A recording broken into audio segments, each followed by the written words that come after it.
Hey there. So, a friend of mine sent me a link that he thought I might enjoy, and I really do. I think it is just precious. It's Conservapedia. I know that a lot of people have already done videos on Conservapedia, and I know a lot of people have discussed it because it's really just one of the funniest things you'll ever see. This one is about the Conservative Bible Project, and I'll put the links down below. It is a project utilizing the best of the public to render God's Word into modern English without liberal translation distortions. Yes, you heard me right.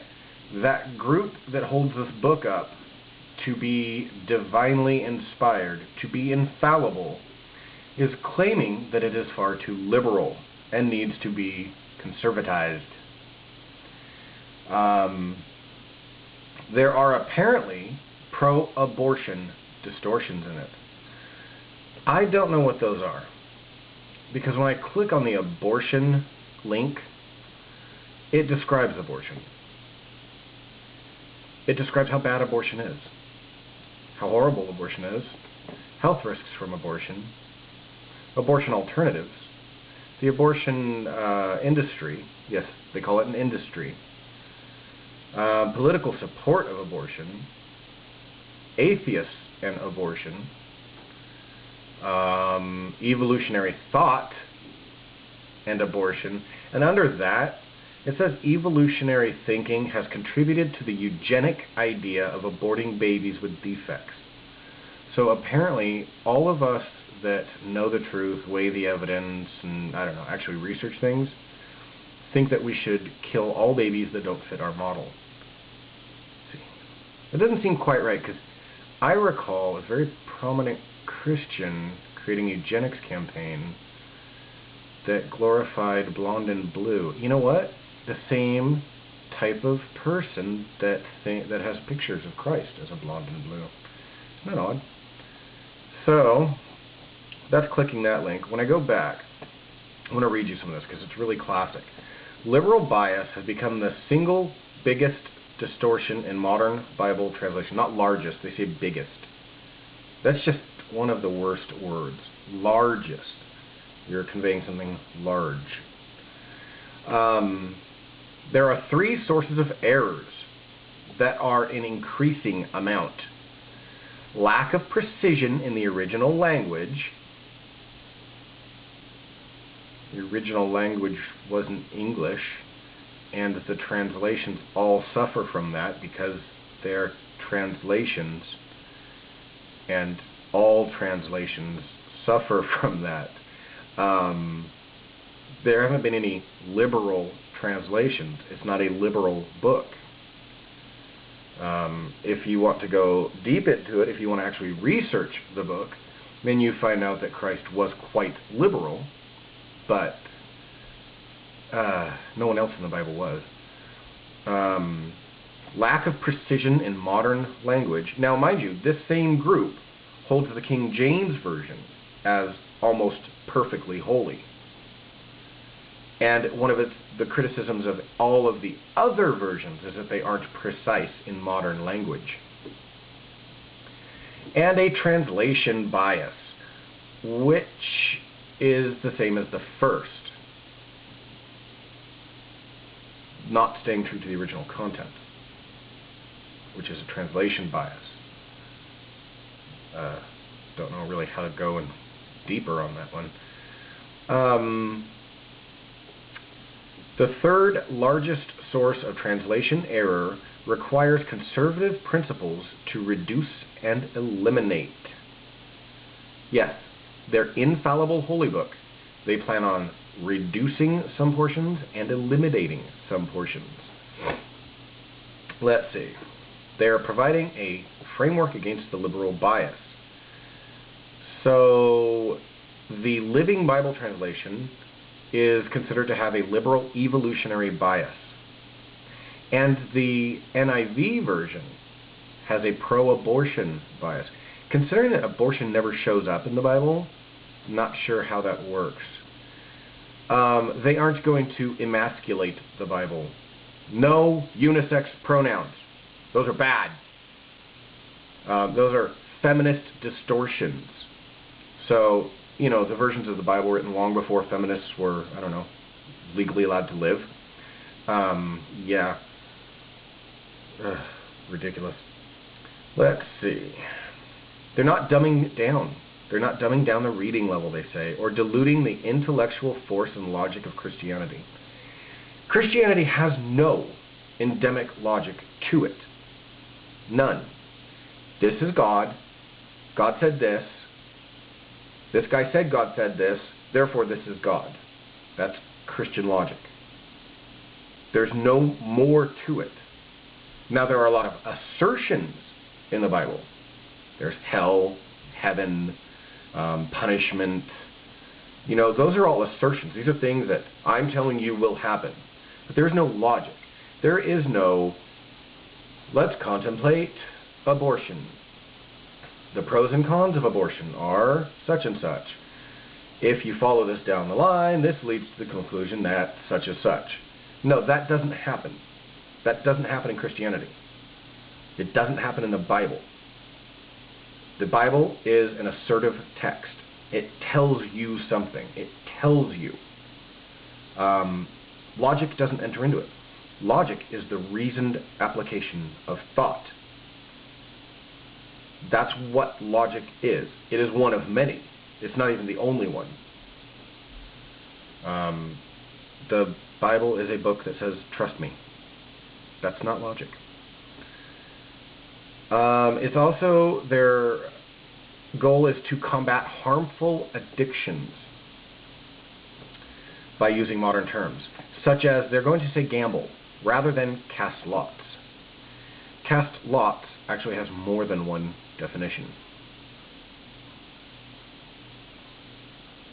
So they're going to say, it only means gamble now. And they are going to use modern political terms, such as register rather than enroll for the census. This one really gets me. This one's funny as hell. Accept the logic of hell. Applying logic with its full force and effect, as in not denying or downplaying the very real existence of hell or the devil. Where's the logic? You're claiming it's logic. You're claiming that a force of thought, a thought process, leads you to the conclusion that hell exists. That would be the logic of hell. This is saying the logic of hell is just accepting hell. No. Again, that's not. It just isn't. That's not logic. That's annoying, really. They want free market parables. So they're going to exclude the interpolated passages that liberals commonly put their own spin on. Yes, they're going to exclude them. They're going to apply a Jeffersonian principle, but only to the things they want to. So, the adulteress story is gone. Now, I'm sure you all know the adulteress story. It is the one where Christ is standing there, drawing in the dirt. The woman comes up. She's brought up with a group of men who say, "This woman cheated on her husband. Kill her! We've got to kill her! What do you think about this?" And Christ says, "Let he who is without sin cast the first stone." And everybody kind of shuffles their feet and looks around, and then he's drawing in the dirt some more, and then they wander off, and he looks at her and says, "So you're still here?" She says, "Yeah." He says, "Go your own way." Right? That's the adulteress. They want that one gone because they think it leads to permissiveness in society, because it stops them from being allowed to be judgmental. Now, clicking on this link, this is really, really, really funny. Not only do they claim that all modern scholars accept that this is false and added, and I won't even argue that. There's a lot of stuff that is false in the Bible, primarily the book itself. But the reasoning really I like. It's funny. Sorry, I actually have to find it now. Their quote is right here. Amid this scholarship, why is the emphasis on this passage increasing? The answer lies in its liberal message. Do not criticize or punish immoral conduct unless you are perfect yourself. No, that's not what it says. It says, accept that people make mistakes or do things that are wrong. That's what that story tells us. It tells us that you yourself will do something wrong eventually, or have already. And therefore, you aren't really in a position. Not only is that this part, but that is throughout the Bible. I'm wondering if they're going to cut out all of the numerous times that Christ actually says in this Bible that judge not, lest ye be judged. The punishment of the judge is increased fourfold. The punishment of a teacher is increased tenfold. Because you are in a position of authority, therefore you must be above reproach if you are attempting to tell others how to live. That is one of Christ's main themes in the Bible. And I'm wondering if they're going to get rid of the entire idea. But they are getting rid of this one. One need not be perfect before he can recognize wrongdoing in himself. Mosaic law clearly state death as a punishment for sin. So the argument that an individual must be perfect is not relevant. You're right. It's not relevant to that statement. The God-ordained government has the responsibility for punishment. Civilized society may not depend on stoning to deter immoral crimes, but it does depend on retribution enforced by people who are themselves sinners. Now, this is important.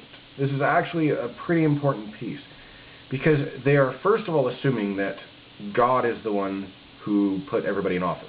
You didn't vote for it. I didn't vote for it. Nobody voted for it. God did it. Which begs the question, if God ordains our government, then why was Obama elected? Because the conservatives all claim that Obama is a godless bastard.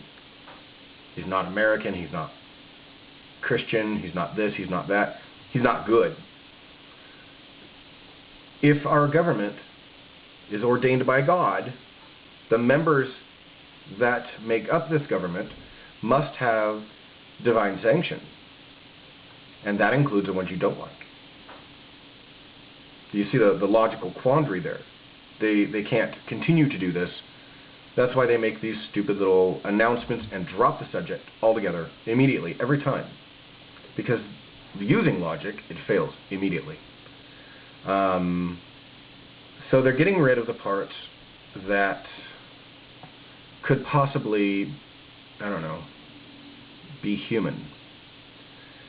And that is kind of messed up, man. But I love the mental gymnastics that they do to work this. Benefits.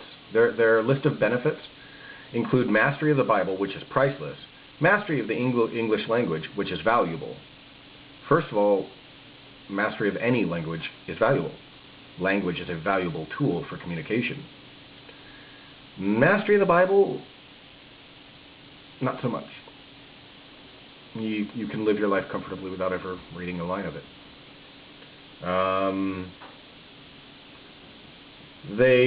Let's see, one of the benefits are a thorough understanding of the differences in Bible translations, particularly the historically important King James Version.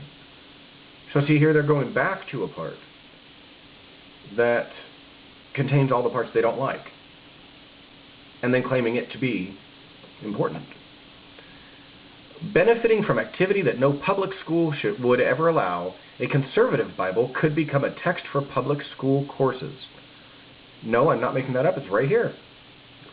Liberals will oppose this effort, but they will have to read the Bible to criticize this, and that will open their minds. That's one of the benefits, yes. And this project has a unifying effect on various Christian denominations. It gets rid of those damn liberals in Christianity. That's kind of sad that there are so many damn liberals, isn't it? One of the funny things is that they claim that the books of the Bible were written by the people that claim they were the contemporaries of Christ. That is known to be false. This isn't up for debate. It's a fact. It's known. Almost every honest Christian and the primary force in Christianity, the Catholic Church, all accept this. This isn't something new. Let's see. No, I'll drop that for now. And they want to get rid of all socialist concepts, of course, because they're conservative. Socialistic terminology permeates the English translations of the Bible without justification. This improperly encourages the social justice movement among Christians. For example, the conservative word volunteer is mentioned only once in the ESV, yet the socialistic word comrade is used 3 times. Laborer is used 13 times, labored 15 times, and fellow is used 55 times. Who actually goes through the Bible and counts the usages of these words? Comrade means friend, fellow. That's all it means. So yeah, I just thought I'd share that because this is really interesting that they can take something, claim it to be infallible, claim it to be perfect, claim it to be God-inspired, and then say, but there's all these parts that we don't like, so we're getting rid of those right now. That can't make sense. I don't know how you could wrap your head around that.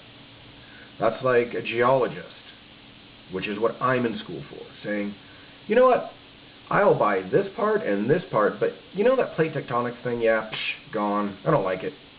Yeah, it's much easier to say just, you know, the continents don't like each other, there's a magnetic problem, so they're moving away from each other. Yeah, plate tectonics, yeah, I don't like it. Right? That doesn't make sense, does it? Because plate tectonics is the moving force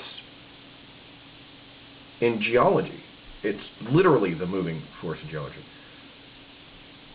I couldn't get rid of that. I couldn't stop believing that part. There's evidence for it. It works. The same thing that they say about the Bible. They can't stop believing the Bible because it's divinely inspired, because they feel they have evidence and this and that. And yet we're going to get rid of these parts. Just like I said, the mental gymnastics alone are priceless. And one of them that really gets me is this idea. One of the guidelines is to credit open-mindedness of disciples. Crediting the open-mindedness often found in youngsters like the eyewitnesses Mark and John, the authors of 2 of the Gospels. They weren't the authors of the Gospels, for one thing. Second, how is it open-minded? You are saying, this concept is right, all others are false.